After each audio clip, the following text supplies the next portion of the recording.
Hey guys, welcome to this iPhone guide, and here I'll detail how to turn off apps tracking in iPhone. So if you discover that some application you're using are tracking your activities on iPhone, such as Facebook, WhatsApp, or TikTok, and now you want to disable or turn off the app tracking, then this video is going to walk you through how to do this step by step.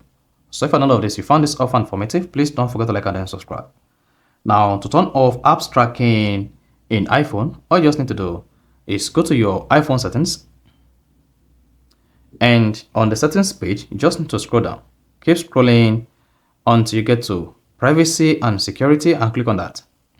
Now, once you selected privacy and security, click on tracking. Under that, locate and click on tracking. Here you have access to all the applications that are currently tracking your activities on your phone. You can see apps that have asked permission for, apps that have asked for permission to track your activities with an identifier will appear here. Tracking activities is blocked by app you've denied access to.